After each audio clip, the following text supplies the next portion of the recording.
Dear students, in the last class we learned about what is a constitution, how is it framed, what are the provisions and the laws in the constitution, and why there is need or necessity of our constitution. Let's move forward with the chapter. Now, as we have seen, the constitution is used for governing a country or for making laws, and so that means it is concerned with the running of the administration of the country. As we learn to run the administration of a country, we need rules and regulations to be followed. So let us first try to understand what is an administration. So government has to make laws related to various subjects. Now, when we talk about various subjects, in that we have economics, social, political, health issues, education facilities, and so on.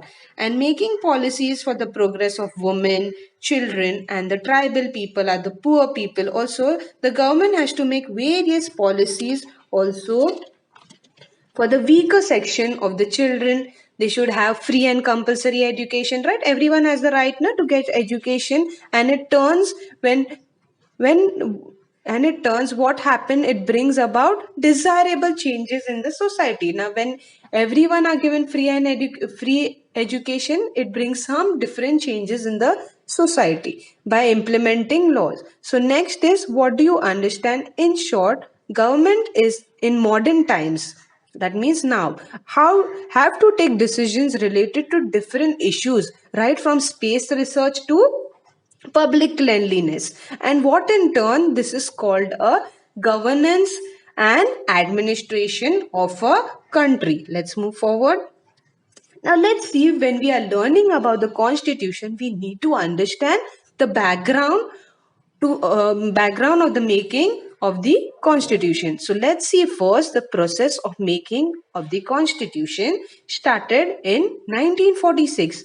Now when did it start? It started in 1946. Now the leaders insisted that India will be governed by the laws, by the rules, okay, made by the Indians themselves, okay, the rules made by Indian themselves.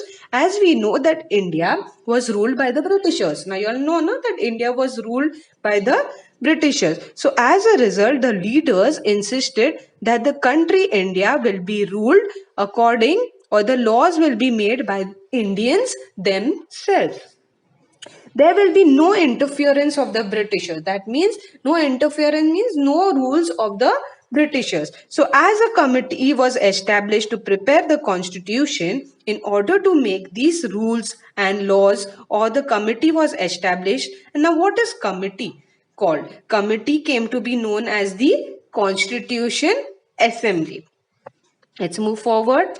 So let's understand what is a Constituent Assembly. So India became independent on August 15, 1947, as you all know. And before that, who was ruling India? Yes, it was ruled by the Britishers. And so you will find that, what did the Britishers do? They divided India into various provinces like Bombay, Bengal, and Madras for the convenience, means to make it easy, so that the administration should be carried out smoothly, easily.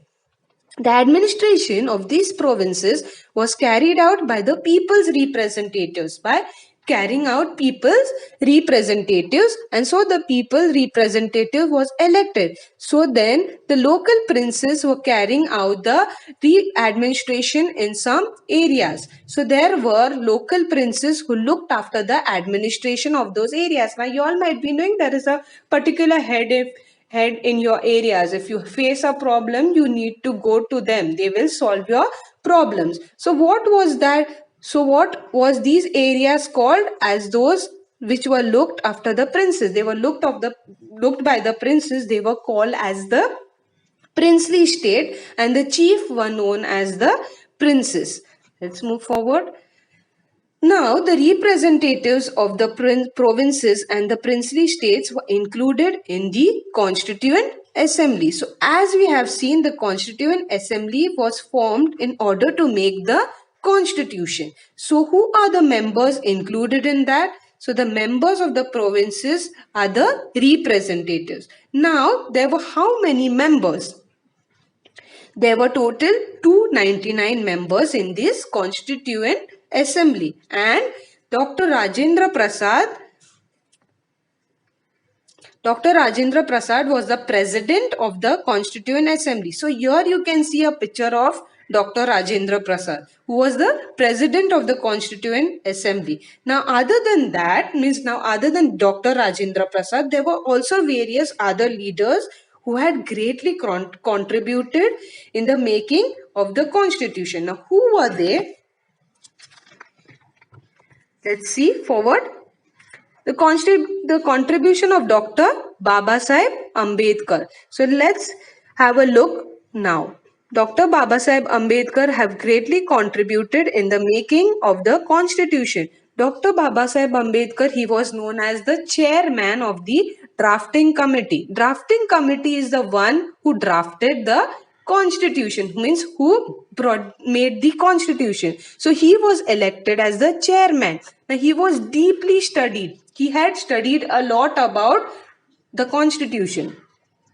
He had deeply studied the constitution of different countries. Means he studied the constitution related to the constitution of different countries of the world. So Dr. Baba Sahib Ambedkar, he had read through, or he had gone through all different constitution, means constitution of different countries. So, and accordingly, after having a reference to all the constitution, he was drafted as the Constitution of India. Now, after he drafted the Constitution of India, so there were many amendments were suggested by different members. Now, amendments means changes to be done. Amendments are the changes which were suggested by different members. So the other members like Dr. Rajendra Prasad and there were some other leaders also suggested some changes to be done. Due to his contribution towards the making of the constitution, Dr. Baba Sahib Ambedkar is known as the architect of the Indian constitution. He was known as the architect, means the head of the Indian constitution. Why? Because he had knowledge of various other constitution of different countries. So because he was greatly contributed in the drafting of the constitution, he's been known as the architect of the Indian constitution. Let's move forward. Now, what is a Constitution Day? So, the Constituent Assembly enacted the Constitution, means when the Constitution had started, and adopted it on 26th November 1949. So, the Constitution was adopted, means was started on 26th November 1949. Therefore, 26th November is observed as Constitution Day. So, at that day it was adopted. So, that day was called as the Constitution Day. Next, the country began to be governed according to the provinces that were mentioned in the constitution. Provinces means the rules mentioned in the constitution, the book. So it started governing from 26 January 1950. That means the government started making all these rules and started governing to the people from 26 January 1950. So according to the provisions, the laws that were mentioned in the constitution, the country started governing, means it started from 26 January 1950. And then the Indian Republic came into existence. Okay. And that is the reason from this day we started celebrating 26 January as our Republic Day. Now next is your homework, is you have to find the answers of these questions. Dash was the president of the Constituent Assembly. The Constituent Assembly enacted and adopted the Constitution on dash. And the third is, what is administration? That's all for now. The chapter ends over here. We will do the next chapter in the next video. Thank you for listening, children. Goodbye. Take care.